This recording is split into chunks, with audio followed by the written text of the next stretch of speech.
dekat SPM kelak ke apa ke. Okey, baik. So, agak-agak apa yang kita akan belajar daripada apa yang saya tayangkan? Anak angkat. Iya je. Bila Rehan masuk, tenggelam seorang mai. Mata je nampak. Okey. So, kita akan belajar tentang nasab anak angkat. Okey. Kalau kita tengok pada Kerajaan Akbar ni, anak angkat mesti dinasab kepada bapa kandung, berdosa menukar hak atas apa alasan sekalipun.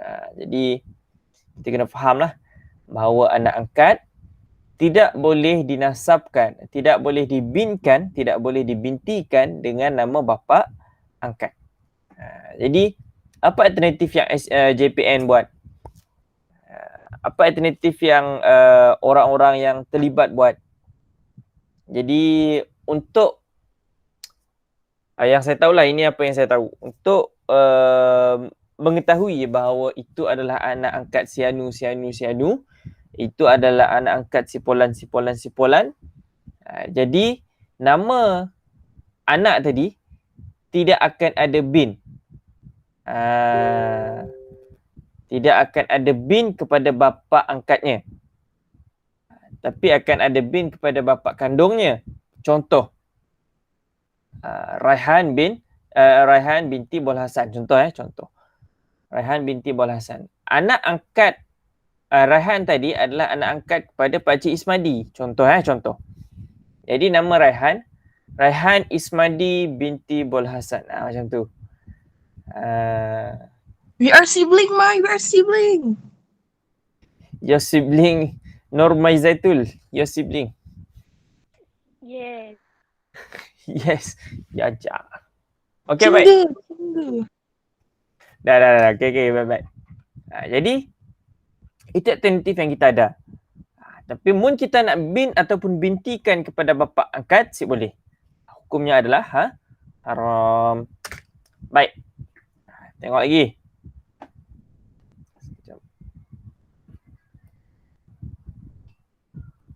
Okey, bidang ayat hukum bab 4 nasab anak angkat.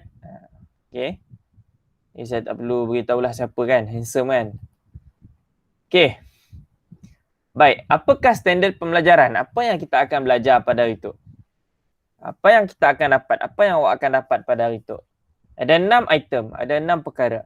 Yang pertama ialah menyatakan tuntutan hukum daripada ayat 5 surah Al-Ahzab. Yang kedua, menerangkan sebab nuzul ayat, apa sebab turun ayat. Yang ketiga, menghuraikan istinbat hukum berdasarkan lafaz ud'uhum. Yang keempat, menjelaskan batas-batas pergaulan antara anak angkat dengan keluarga angkat. Yang kelima, menilai kepentingan mematuhi pensyariatan dalam menasabkan anak angkat. Dan yang keenam, mencadangkan tindakan yang sesuai dengan tuntutan ayat hukum untuk diamalkan dalam kehidupan. Baik, sebelum saya terlupa, awak kena isi kehadiran dulu lah. Sebelum saya lupa, sebelum saya pergi lebih jauh. Kehadiran mana kehadiran ni? Tulis dalam message tu kah ataupun link macam dulu ah. Saya rangka dalam Okey. Yes, Mai. Saya jangkat tangan. Sedang. Saya jangkat tangan lah ya, tahu lah saya, biasalah ya. Alright. Okay. Ini standard pembelajaran. Ini apa yang awak akan dapat. Okay, saya rasa saya sekejap mengganggu lah background tu, tak nampak tanjak saya. Baik. Ini yang awak akan dapat daripada pembelajaran kita pada hari ini. Bismillahirrahmanirrahim. Ud'uhum liabaihim huwa aqsatu 'indallah fa in lam ta'lamu aba'ahum fa ikhwanukum fid din wa mawalikum walaysa 'alaikum junahun fima akhtatum bihi walakin ma ta'ammadat qulubukum wa kana Allahu ghafurur rahima. Surah Al-Ahzab ayat yang ke-5. Maksudnya, saya suruh siapa baca tu? Amy Zuyanti, ada si?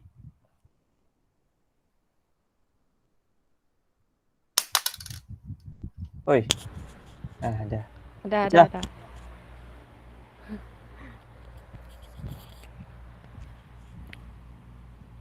Apa sih?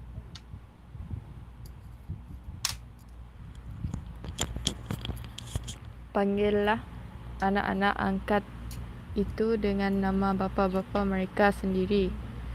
Cara itulah yang lebih adil di sisi Allah Subhanahu wa taala.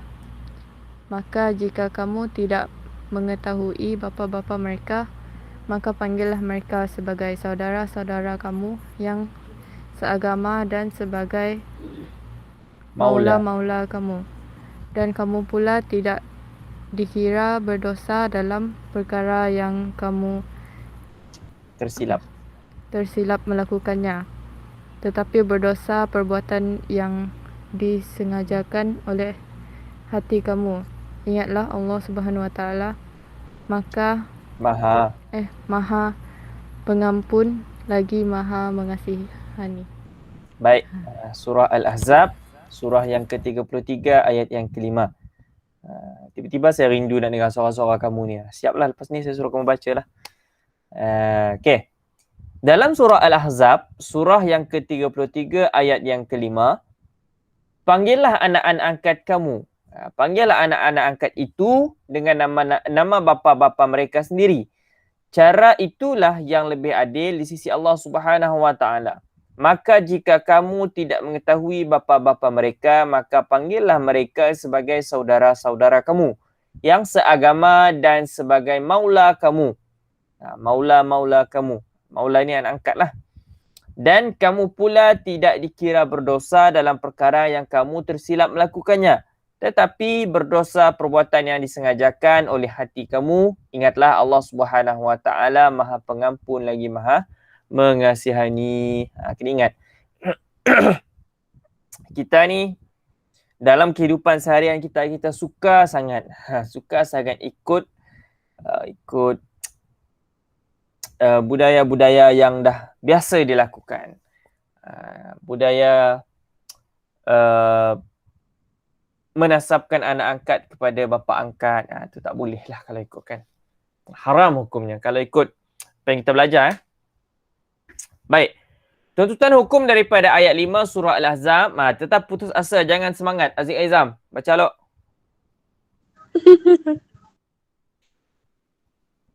Ni Aziz Aizam tu. Oh, Jik. Okey. Baca. Dalam ayat di atas Allah Subhanahu wa taala memerintahkan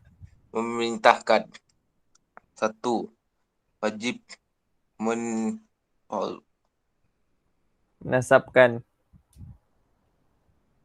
menasabkan anak angkat dengan nama bapa kandung. Dua, anak angkat yang tidak diketahui bapa kandungnya.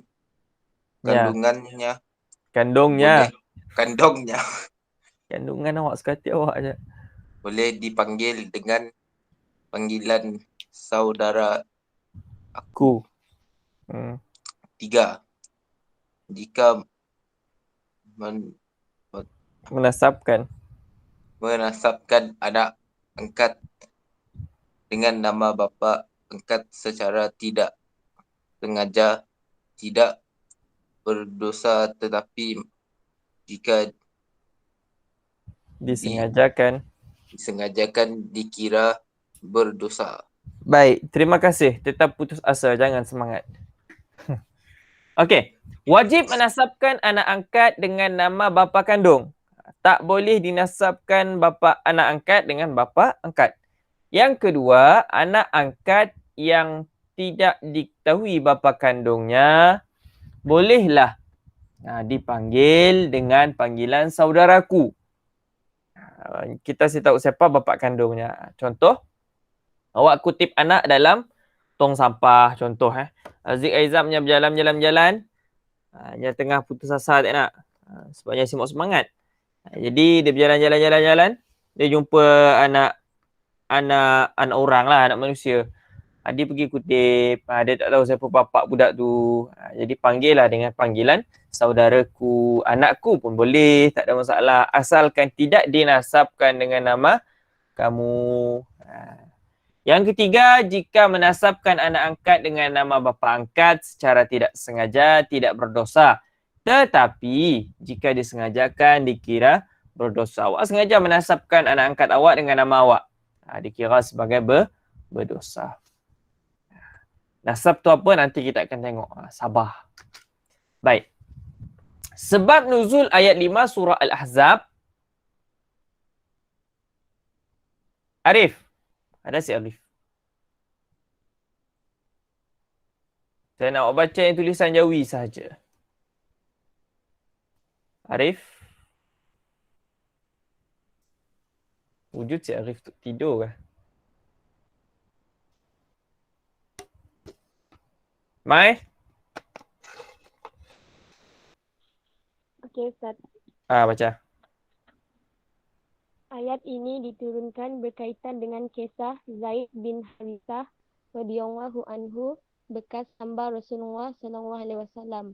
Rasulullah sallallahu alaihi wasallam telah mengambil Zaid bin Harithah radhiyallahu anhu sebagai anak angkat sebelum kerasulan baginda sallallahu alaihi wasallam, tetapi orang ramai memanggilnya dengan nama Zaid bin Muhammad. Lalu Allah Subhanahu wa taala menurunkan ayat ini yang melarang perbuatan tersebut dan memerintahkan untuk menasabkan anak angkat kepada bapa kandungnya. Okey, baik. Ayat ini diturunkan berkaitan dengan kisah Zaid bin Harithah. Kisah Zaid bin Harithah, yakni maula kepada Nabi SAW, anak angkat Nabi SAW. Bekas hamba Rasulullah. Asalnya adalah bekas hamba Rasulullah. Kemudian Rasulullah SAW telah mengambil Zaid bin Harithah sebagai anak angkat sebelum kerasulan baginda. Tetapi orang ramai memanggilnya dengan nama Zaid bin Muhammad. Biasalah dalam masyarakat kita pun ada macamnya. Awak ambil anak angkat, kelak orang akan madah. Oh anak Mai, contoh kan. Oh anak Mai.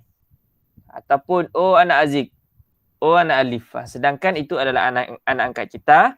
Maka lalu Allah menurunkan ayat ini yang melarang perbuatan tersebut dan memerintahkan untuk menasabkan anak angkat kepada bapa kandung. So dalam ayat ini, dalam kisah ini, ada 4 perkara yang awak kena ingat. Yang pertama, kisah Zaid bin Harithah, bekas hamba Rasulullah SAW. Kalau ditanya kepada awak, apakah sebab nuzul ayat 5 surah Al-Ahzab? Dalam pembelajaran inilah, apakah sebab nuzul? Ada 4 perkara awak kena ingat sebab ia akan mengambil 4 markah awak. Awak akan dapat 4 markah kalau awak jawab. Yang pertama ialah kisah Zaid bin Harithah. Awak jawab macam tu pun dah okey dah. Kisah berkaitan dengan Zaid bin Harithah. Awak dapat 1 markah. Yang kedua, Rasulullah mengambilnya sebagai anak angkat. Dapat 2 markah. Dapat 1 lagi markah. Kemudian para sahabat ramai memanggil dengan nama Zaid bin Muhammad. Dapat lagi 1 markah. Ayat ini turun melarang perbuatan tersebut dan memerintahkan untuk menasabkan anak angkat kepada bapa kandung. Dapat 1 markah. So 4 markah. Siapa nak beri awak 4 markah? Dalam PSI awak kena ingat lah. Yang pertama, siapa wataknya? Apa ceritanya? Nuzul ayat awak kena ingat. Siapa watak? Watak dalam cerita ni ialah Zaid bin Harithah. Apa ceritanya? Ceritanya Rasulullah mengambil sebagai anak angkat. Apa lanjutan daripada ceritanya? Lanjutan maksudnya apa? Apa yang berlaku selepas cerita yang kedua? Apa yang berlaku? Para sahabat memanggil Zaid dengan nama Zaid bin Muhammad. Kemudian apa yang terjadi? Apa kesimpulannya? Yang keempat adalah kesimpulan. Apa kesimpulannya?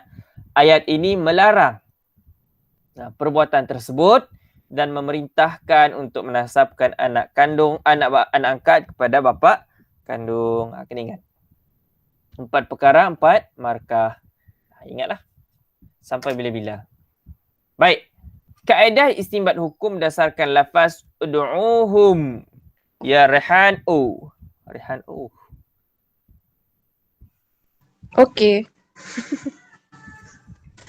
Ulama mengistinbatkan hukum ayat di atas berdasarkan lafaz ud'ukum Ud'uhum. ud'uhum, iaitu fi'il amar yang menunjukkan perintah suruhan yang membawa hukum wajib. Oleh itu, anak angkat wajib dinasabkan kepada bapa kandung. Apa tu? Menasabkan anak angkat kepada bapa angkat adalah dilarang sama sekali. Okey, baik. Terima kasih Rehan. Okey, Mai. Okey, maklum. Husna masuk lambat. Okey. Kelas kita betul kan pukul 8 kan? Bukan pukul 9 kan? Betul. Awak jangan buat saya confuse. 8:30. Awak faham Aziz. Tetap putus asa, jangan semangat. Jangan semangat Aziz. Okey. Baik. Dalam ayat ini, kaedah ulama istinbat hukum, bagaimana kaedah ulama mengeluarkan hukum? Mengeluarkan hukum daripada lafaz ud'uhum. Nanti akan ada soalan. Contoh soalan, nyatakan kaedah ulama mengistinbatkan hukum daripada ayat di atas. Jadi awak kena ingat, ayat dia adalah ud'uhum. Ud'uhum. Apa maksud ud'uhum tadi? Apa maksud ud'uhum? Kita tengok kat sini. Ud'uhum, panggillah. Panggillah mereka. Ud'uhum. Okey? Berdasarkan lafaz ud'uhum, fi'il amar yang menunjukkan perintah suruhan. Ud'uhum adalah perintah suruhan, iaitu fi'il amar yang menunjukkan perintah suruhan. Fi'il amar ialah kata perintah. Awak kena ingat, kata perintah. Ud'uhum, panggillah. Macam saya kata dekat Aziz Aizam lah. Macam mana? Fi'il amar. Kata suruhan. Aziz, tetap putus asa Aziz. Tetap putus asa. Jangan semangat Aziz. Itu kata suruhan. Contoh. Itu adalah kata suruhan. Aziz, makan. Itu kata suruhan. Makanlah Aziz. Makanlah. Aziz, gemuk. Itu penghinaan, bukan kata suruhan. Kalau kata suruhan ni, kita suruh dia. Aziz, ambil lo apa? Contoh, ambil lo barang atas meja saya. Contoh, itu kata suruhan. Jadi, ud'uhum, panggillah. Panggillah tadi adalah kata suruhan. Fi'il amar. Fi'il amar yang menunjukkan perintah suruhan. Yang kedua dia adalah fi'il amar yang menunjukkan perintah suruhan. Yang membawa hukum wajib. Kemudian yang keempat ialah wajib anak angkat dinasabkan dengan bapa kandung. Jadi ada 4 perkara awak kena ingat. Senang je. Relax lah. Senang je. Mun awak si ingat salah satu, saya dah tulis je. Yang penting awak tulis. Kalau awak tak tulis, awak takkan dapat markah. Kalau awak tulis, awak akan dapat markah. Relax lah. Okay. Baik. Ni tadi home dapat 1 markah, fi'il amar 1 markah, hukum wajib 1 markah, wajib nasabkan kepada anak angkat pun 1 markah. Jadi awak akan dapat 4 markah. Mudah je. Batas-batas pergaulan antara anak angkat dengan keluarga angkat. Alif. Baca Alif. Yang pertama, memberikan pendidikan agama yang secukupnya kepada anak angkat dengan anak kandung sejak kecil lagi, terutama tentang aurat dan adab pergaulan dalam keluarga. Yang kedua, menjaga batas pergaulan seperti sentuhan dan bahasa badan antara anak angkat dengan keluarga angkat. Yang ketiga, menjaga batas aurat dalam kalangan ahli keluarga apabila anak angkat telah akil baligh kerana keluarga angkat bukanlah bukanlah mahram. mahram. Baik. Okey. Awak kena faham kena faham istilah anak angkat. Anak angkat ini anak yang kita ambil sebagai anak angkat yang tidak disusukan oleh kita. Kalau disusukan bawah umur 2 tahun dengan syarat 5 kali kenyang, tidak dipanggil sebagai anak angkat tetapi dipanggil sebagai anak susuan. Kena faham. Anak tiri pun berbeza. Anak tiri pun lain ceritanya. Anak angkat, anak tiri, anak kandung awak faham lah. Anak kandung ialah awak dibinkan dengan bapa betul awak. Itu anak kandung. Contoh kalau Nurul Fatihah binti Wan Abdullah tu adalah bapa dia. Contoh, memang bapa kandung dia. Dia tidak dibintikan dengan bapa orang lain. Dia tidak dibintikan dengan Osman contoh. Jadi begitulah. Itu adalah anak kandung.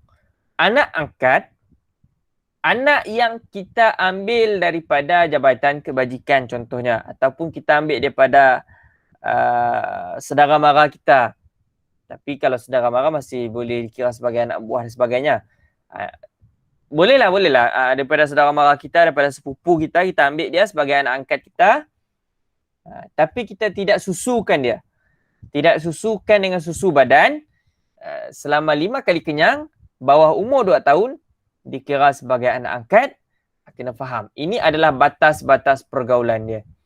Yang pertama, memberikan pendidikan agama secukupnya kepada anak-anak angkat dan anak kandung sejak kecil lagi, terutama tentang aurat dan adab pergaulan dalam keluarga. Ini banyak salah faham yang berlaku dalam kalangan masyarakat kita. Anak angkat dengan anak kandung, kita kena faham. Kita ambil anak angkat, perempuan contohnya. Anak kita anak kandung lelaki. Kalau ikut hukum asal, boleh kahwin ke tak?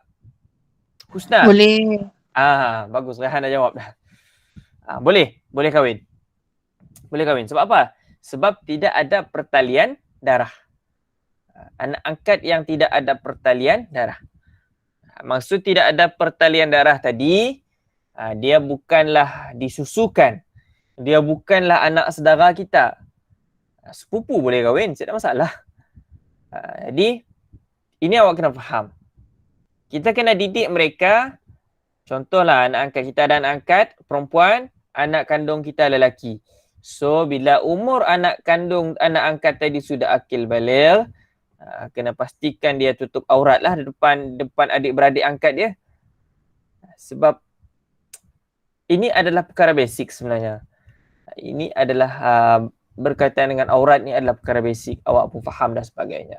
Kemudian yang kedua, menjaga batas pergaulan seperti sentuhan dan bahasa badan antara anak angkat dengan keluarga angkat.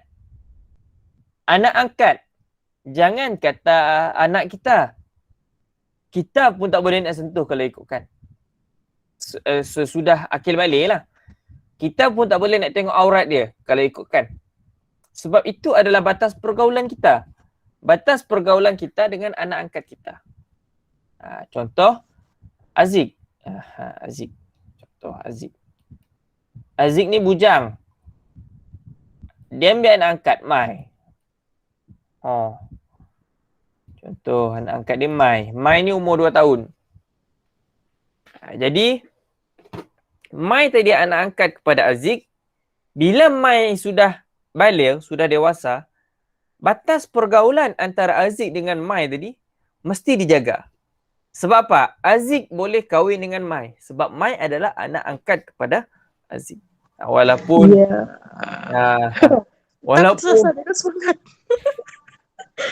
Walaupun mungkin Aziz kata, sikkanlah aku ada perasaan dengan Mai. Mana awak tahu? Mana awak tahu? Kan? Sebab itu adalah anak angkat.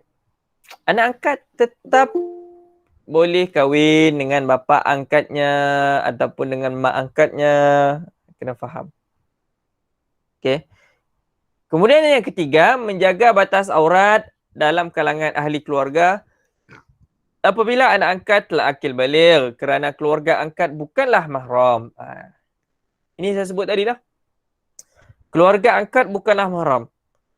Keluarga angkat awak masih boleh kahwin dengan Sida, Aziz Aizam, jadi anak angkat kepada Mai. Aziz boleh kahwin dengan Mai. Alif jadi anak angkat kepada Husna. Alif masih boleh kahwin dengan Husna. Walaupun Husna tadi dah ambil Alif ni daripada kecil. Melainkan Alif disusukan oleh Husna. Ayat cerita lain lah. Okay. Cerita lain. Itu sudah menjadi anak susuan. Anak susuan, anak angkat awak kena faham, kena jelas apa perbezaan antara mereka. Baik. Pak Ustaz. Yo. Nayamun contohlah nak. Hmm. Tapi tu bukanlah anak angkat sebenarnya. Tu hal anak luar nikah. Okay. Nya. Yang perempuan. Okay. Jadi maknya kasih kahwin dengan bapaknya ya. Okay. Okay. Jadi bapaknya pun dah nikah dengan orang lain, pasal maknya pun nikah dengan orang lain. Tapi nya pun nya boleh nikah dengan bapaknya pun nak. Boleh nak. Nya boleh nikah dengan bapaknya pun. Kan. Sekejap. Saya pernah baca artikel ni. Nanti saya jawab lah. Sebab Kan sebenarnya ya bukan soalan saya. Ya. Apa yang saya dapat dah lepas tu soalan saya sebenarnya. okay. Kelak saya jawab yang yalah. Soalan yang Okay. ya, adalah soalan awak. Okay. Soalannya? Nya kan Naya tadi. Pasal Nya betul lah. Umurnya around dalam 2 tahun pia. Oh, 2 tahun lah. Ya.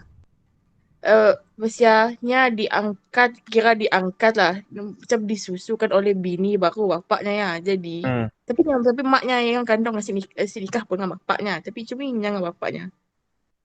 Cuma lah. Ya. Si faham. Cuba lukis Rehan. Siapa lukis? Slow Contoh. kan, slow. Contoh. Okay. Kita mula pada asal balik. Nikah dengan salah. Susah nak pada. Dengan B tu gerek pasalnya ada anak tapi si kahwin. Okey. Dan anaknya tu tadi perempuan. Okey. Nampak dah.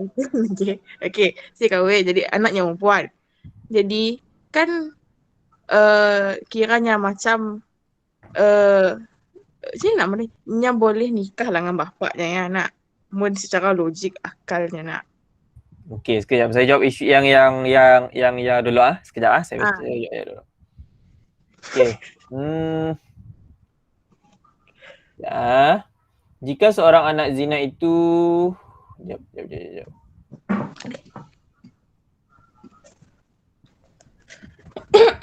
Okey. Sebab saya tengah baca tu mufti wilayah pun jawapan. Adakah anak zina menjadi mahram apabila disusukan oleh isteri? Okay, ada rakan saya memberitahu bahawa anak zina berstatus perempuan ajnabi dengan ayah kandungnya. Justru mereka boleh berkahwin. Persoalan saya, bukankah aurat anak angkat yang telah disusukan oleh seorang wanita dan juga... Sekejap. Saya baca yang tu. Sekejap bagi saya masak sekejap. Berdasarkan mazhab Imam Asy-Syafi'i, anak zina tidak sabit nasab kepada bapa biologinya sehingga ia harus berkahwin dengan bapa biologinya walaupun hukumnya makruh. Okey, betul lah apa yang Rehan kata tadi. Rehan kata anak zina, anak luar nikah boleh kahwin dengan bapaknya. Dengan bapa yang berzina dengan maknya boleh kahwin. Okey. Mazhab lain seperti mazhab Abu Hanifah mengharamkan perkahwinan antara anak zina dengan bapa biologinya sekalipun tidak menasabkan anak perempuan itu kepada bapa biologinya. Mazhab Syafi'i kata boleh kahwin tapi hukumnya adalah makruh. Mazhab lain seperti mazhab Abu Hanifah, Hanafi kata haram. Perlu diketahui bahawa keharusan berkahwin dengan bapa biologi itu hanya berlaku disebabkan ketidaksabitan nasab. Tak sabit nasab, maksudnya anak luar nikah tadilah. Namun demikian, jika terdapat sebab pengharaman nikah daripada sudut penyusuan ataupun musaharah, persemendaan, maka di sana terdapat pengecualian. Jadi soalan Rehan apa dia? Ya, soalan saya terkira macam plot twist lah. Sila plot twist gila. Ya, kan anak yang tadi. Maknya tadi meritnya dengan bapa yang supposed to be bapaknya tapi bukan bapaknya ya. Bapa zina Kan lah. bapaknya tu kan Kita pada yang kan punya bapa zina lah, okey. kan bapaknya tadi ada bini dengan orang lain. Okey, Bini orang aku lain. lah. Hmm. Nikah. Pasialnya yang ambil anaknya ya tadi, yang anaknya yang luar nikah tadi, anak luar nikah yang tadi umur di bawah 2 tahun dan disusu oleh bininya tadi. Jadi apa statusnya dan mahram siknya dengan apa nama yang bapaknya. Okey. Susah soalan tu. Jika seorang anak zina itu disusukan oleh seorang wanita, sedangkan wanita itu mempunyai suami, maka anak tersebut akan menjadi anak susuan bagi lelaki tersebut kerana faktor labnu al-fahlu, susu jantan. Okey, saya faham soalan awak lah. Maksud soalan awak adik. Contoh saya bagi contoh. Aziz Aizam nya berzina dengan saya buat nama siapa Aisyah contoh. Aisyah, siapa-siapa lah nama Aisyah yang berzina dengan Aisyah. Keluar anak Aziz, kalau ikut logik akal, Aziz boleh kahwin dengan anak luar nikah tadi. Okay. Tapi Aziz tadi kahwin dengan orang lain. Aziz kahwin dengan Mai contoh. Aziz kahwin dengan Mai, dia ambil anak zina tadi, anak Aziz tadi yang berzina dengan Aisyah tadi, dia ambil sebagai anak susuan. Jadi Mai susukan budak tu. Mai susukan sampai 5 kali kenyang, bawah umur 2 tahun. Itu dikira sebagai anak susuan. Anak susuan, Aziz boleh kahwin dengannya. Dah macam anak kandung jugalah ceritanya. Jadinya saya tadi anak susuan. Jadi perbezaannya cuma boleh kahwin tapi tetap boleh dinasabkan tak? Macam Nya tetap tidak boleh dinasabkan. Oh, okey. Tidak boleh dibinkan dengan Aziz. Oh, okey. Thank you. Alright. Benda-benda lain semua sama dengan anak kandung. Okay. Kecuali, kalau saya tak silap, kecuali bawah harta pusaka kah? Nanti kita semak balik lah. Takut saya tersalah jawab. Okay, baik. Trivia. Pengertian nasab. Apa maksud nasab ini? Nasab dari segi bahasa ialah kerabat. Daripada istilah pertalian keluarga melalui keturunan terutama daripada sebelah bapa disebabkan perkahwinan dan kelahiran. Okey. Nasab ini kerabat. Nasab ni bahasa Arab lah yang bermaksud kerabat. Contoh nasab Hail Arman Nufail bin Hamizar. Contoh. Itu dah nasab dia lah. Hail Arman Nufail bin Hamizar. Hamizar bin Abdullah. Contoh. Abdullah bin Ahmad. Contoh. Itu nasab dia. Nasab. Dia punya hierarki. Saya nak panggil apa A bin B bin C bin D bin E. Itu nasab dia. Keturunan dia. Jadi kalaulah contoh Aziz tadi anak angkat. Aziz anak angkat kepada Hamizah. Contoh. Aziz Aizam anak angkat kepada Hamizah. Aziz tiba-tiba dia tukar dalam IC dia. Aziz Aizam bin Hamizah. Tak boleh lah. Kalau ikutkan tak boleh lah sebab bapa kandung Aziz Aizam ialah Azman. Bukannya Hamizah. Tapi kalau Aziz nak buat macam ni boleh tak? Dia buat Aziz Aizam Hamizah bin Azman. Boleh tak? Boleh ke tak? Pilih tak? Si nampak gila. Hamizah. Tak nampak? Teruk awak ni Aziz. Aziz Aizam, contoh nama Aziz Aizam Bapa Aziz Aizam adalah Azman, bapa kandung dia. Tapi Aziz Aizam tadi diambil oleh bapa kepada Hail sebagai anak angkat. Sebab dia tengok Aziz Aizam ni comel je kan. Tetap putus asa, jangan semangat kan. Dia nampak comel je. Jadi bapa Hail tadi ambil Aziz tadi sebagai anak angkat. Jadi Aziz Aizam bapa kepada Hail dia buat nama Aziz Aizam Hamiza bin Azman. Bukan Aziz Aizam bin Hamiza, bukan. Dibuat Aziz Aizam Hamiza bin Azman. Boleh ataupun tidak? Boleh. Boleh. Husna, saya dengar macam Husna nak bagi jawapan tadi. Husna Akilah. Ustaz, El suruh Baik. ulang lagi. Awak sengaja. Habis. Nang tulah juga macam tu. Macam mana Husna? Apa jawapan awak? Si. Cik boleh? Sebab apa alasan awak madah cik boleh? Sebab Hamizah yang bapaknya. Okey. Boleh. Sebab tidak dibinkan. Munya dibinkan cik boleh. Contoh Aziz Aizam bin Hamiza ya cik boleh.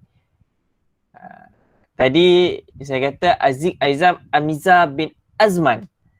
Bin dia tetap kekal dengan Azman. Bapa kepada Aziz kekal dengan nama Azman. Bin Azman. Macam Nur Maizatul binti Ismadi. Ismadi tetap bapa kepada Mai. Melainkan Mai diangkat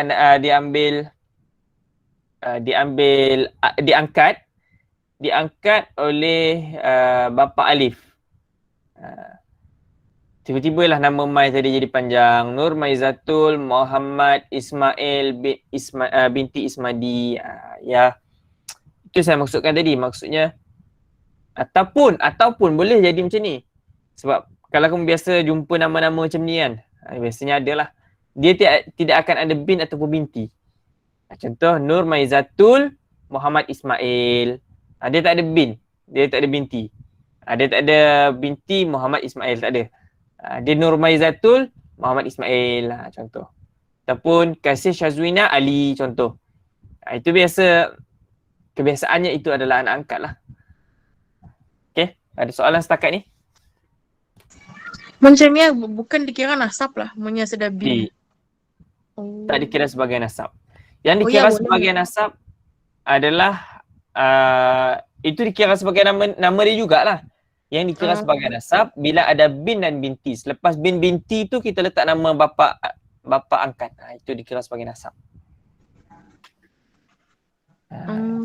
Kita tak nak pengeliruan nasab.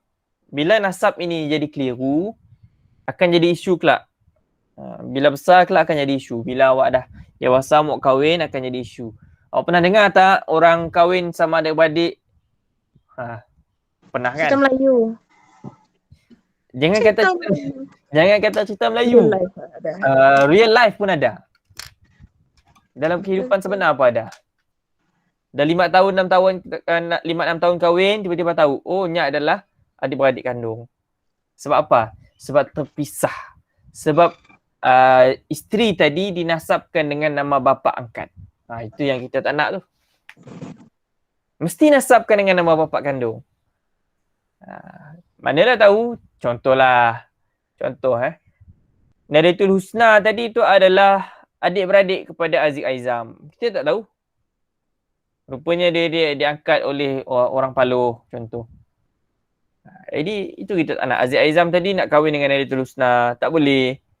Rupanya Nadatul Husna tadi adalah adik-beradik kandung Aziz Aizam. Susahlah. Itu kita kena jelas lah.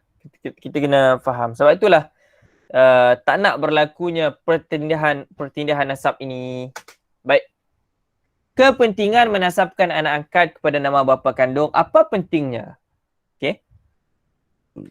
Kita menasabkan anak angkat tadi kepada bapa kandung.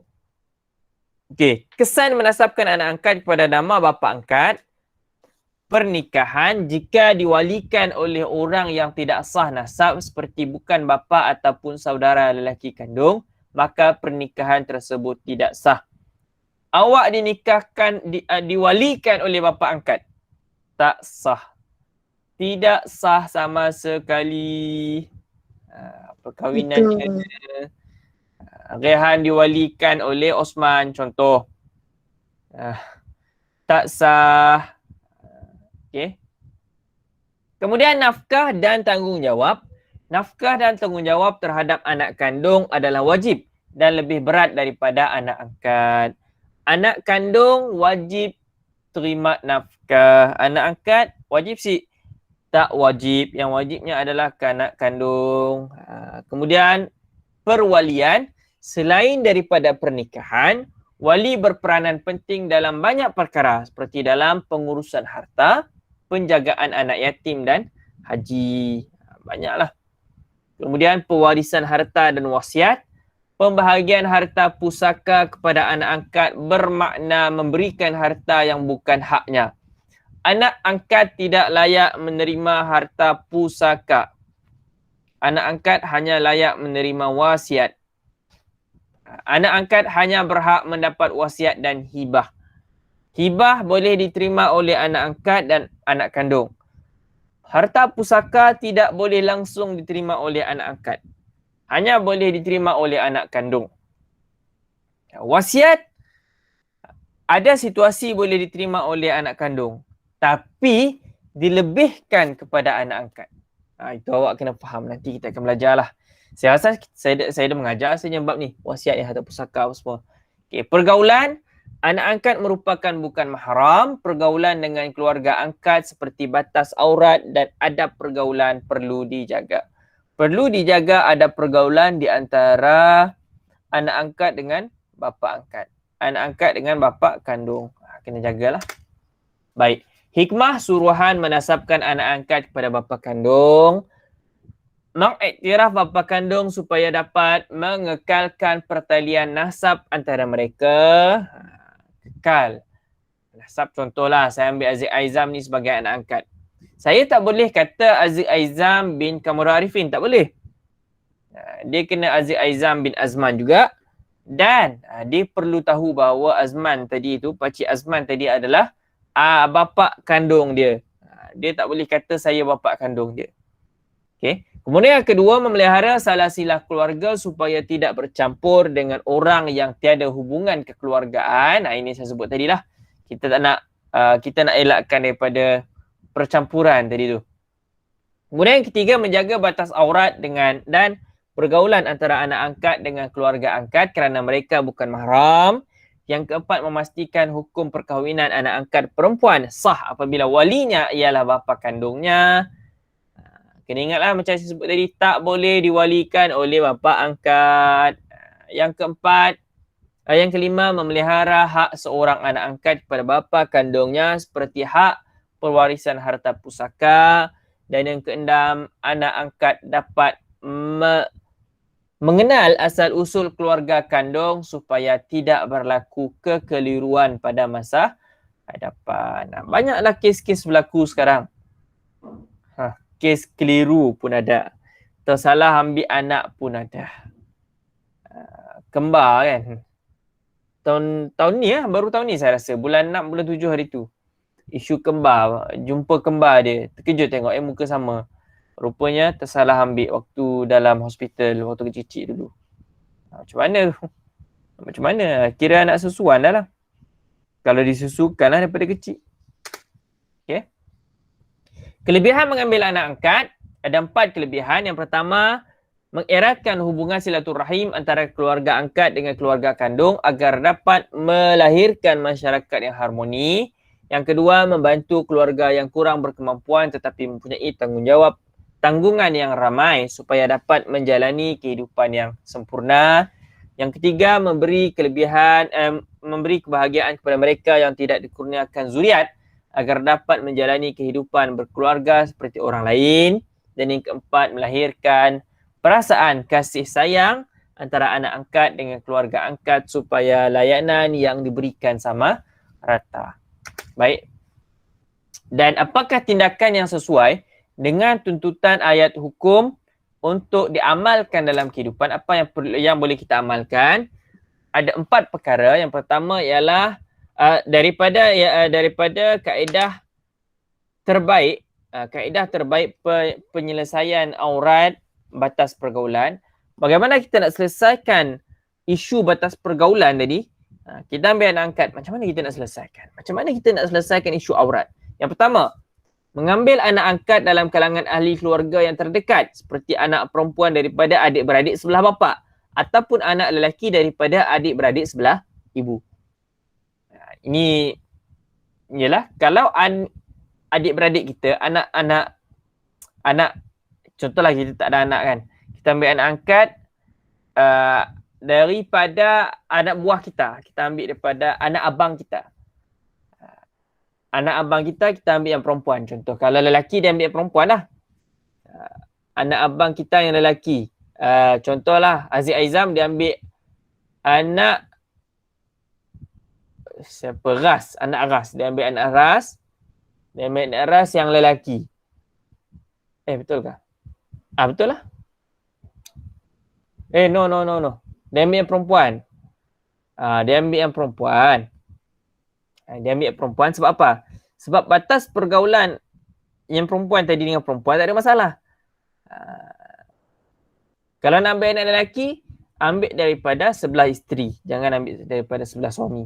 Sebab nanti kalau ambil daripada sebelah suami, yang lelaki ambil anak angkat, anak buah lelaki dia. Batas pergaulan dia dengan isteri tadi tetap juga terbatas. Kena faham yang tu. Yang kedua, menjadikan anak angkat sebagai anak susuan sebanyak 5 kali kenyang sebelum mereka mencapai umur 2 tahun. Ini saya sudah sebut tadi lah. Yang ketiga, jika mereka telah berumur lebih daripada 2 tahun, berikan pendidikan agama yang secukupnya sejak kecil tentang batas aurat dan adab pergaulan dalam keluarga. Dan yang keempat, memberitahu anak angkat tentang keluarga kandung mereka supaya mereka tahu asal keturunan mereka. Beritahu mereka. Jangan nanti terkejutlah, Aziz Aizam rupanya anak kandung daripada Hamizah, adik-beradik rupanya. Jangan terkejutlah. Itu yang kita tak nak. Okay? Langkah-langkah memberi kefahaman kepada orang awam, kepada orang ramai supaya menasabkan anak angkat kepada bapa kandung, mengurangkan birokrasi pendaftaran anak angkat.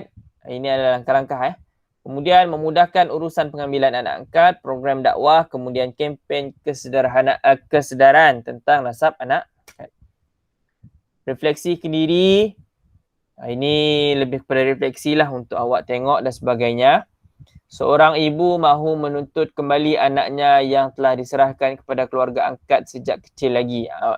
Nyatakan tindakan bersesuaian dengan yang patut diambil dalam situasi berikut. Yang pertama, seorang ibu mahu ambil anaknya kembali yang telah diserahkan kepada orang lain. Jadi boleh ke tidak? Yang kedua, Rashid mendaftarkan permohonan pengambilan anak angkat di Jabatan Pendaftaran Negara. Jadi bagaimana isu ni? Boleh ke tidak? Yang ketiga, Hasan terjumpa seorang bayi di tepi rumahnya dan bercadang untuk menjadikannya sebagai anak angkat. Ini lebih pada refleksi lah. Kita boleh fikir sendirilah. Yang keempat, Hamidah tidak dapat menjadikan anak angkatnya sebagai anak susuan kerana dia tidak boleh mengeluarkan susu badan. Okey. Baik, latihan buat muka surat 43 dan 44. Saya dah tengok tadi, saya dah tengok kat situ ada latihan soalan kebat. Awak tolong buat. Saya akan buat tapak dalam Google Classroom sekejap sahaja lagi. InsyaAllah tolong jawab dan kalau ada soalan boleh terus tanya. Setakat ni ada soalan? Ada. Yes. Contoh lagi tak ada. Contoh. Nak pakai siapa? Sekejap. Contoh. Aziz Aizam. Aizam. Ya, nak ambil anak angkat yang perempuan. Anak angkat tadi siapa? Contoh Amy, anak angkatnya. Tapi bukan Amy. Amy lain. Lain lah. Kak Ia. Nya nak ambil anak angkat dia. Tapi nya nak berbinkan namanya. Tapi punya tambah Abdullah depannya. Bolehkah? Contoh. Amy bin Abdullah Aziz Aizam. Bolehkah contoh? Bolehkah Fia? Saya pernah jumpa sebenarnya. Tahu siapa bapa Amy tu? Si tahu bapa Amy-nya siapa? Si. Tapi nya tetap si boleh dibinkan dengan Aziz Aizam. Walaupunnya tambah Abdullah depan kah? Si boleh. Melainkannya buat Amy Zuyanti Aziz Aizam binti Abdullah. Ya boleh? Oh, okey. Nya si boleh Amy Zuyanti Abdullah binti Aziz Aizam. Si boleh. Tetap si boleh. Mun sebelum binti boleh. Oh, lepas macam kes yang tadi lah ya nak kan? Sebab ia adalah nya dikira sebagai namanya jugalah. Nya dikira sebagai sebahagian daripada nama Amy Zuyanti, bukan nama bapa kepada Amy Zuyanti. Contoh kita tak tahu nama bapa Amy Zuyanti. Kita buatlah Abdullah contoh Amy Zuyanti binti Abdullah sepatutnya yang sebetulnya macam tu. Tapi Aziz Aizam jadikan Amy Zuyanti tadi sebagai anak angkat, maka dia buat Amy Zuyanti binti Aziz Aizam. Ya, si boleh. Ataupun Amy Zuyanti Abdullah binti Aziz Aizam pun si boleh. Yang boleh Amy Zuyanti Aziz Aizam binti Abdullah, ya boleh. Okey. Dengar ya Zik, tetap putus asa dengan semangat. Tetap putus asa, jangan semangat Aziz. Okey, lagi ada soalan? Saya dah. InsyaAllah. Kalau tidak ada soalan, video ini saya akan kongsikan di dalam YouTube. Dan saya mohon awak pesan kepada kawan-kawan awak yang tak masuk, tengok video tersebut sebelum pukul 12.30 malam ini. Sebab besok saya nak daftarkan nama pelajar yang tak hadir. Siapa yang si hadir akan masuk dalam list lah. Ini siapa yang ada dalam ni, awak dikira selamat. Yeay. Tetap putus asa dengan semangat. Tetap putus asa dengan semangat. Mai nak kelakar. Sorry Mai. Ya Mai. Apa Mai? Sudah.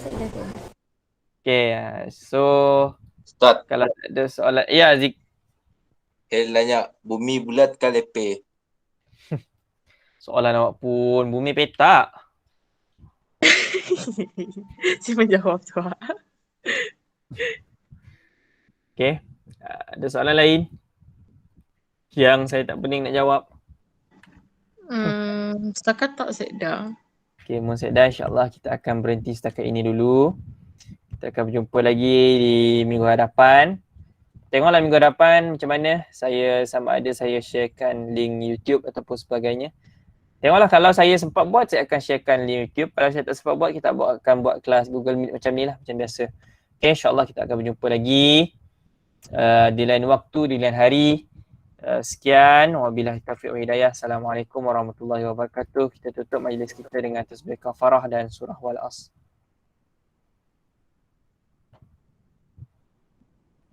Assalamualaikum warahmatullahi wabarakatuh. Waalaikumsalam. Thank you Ustaz. Alright. Bye Ustaz. Terima kasih Ustaz. Okay, sama.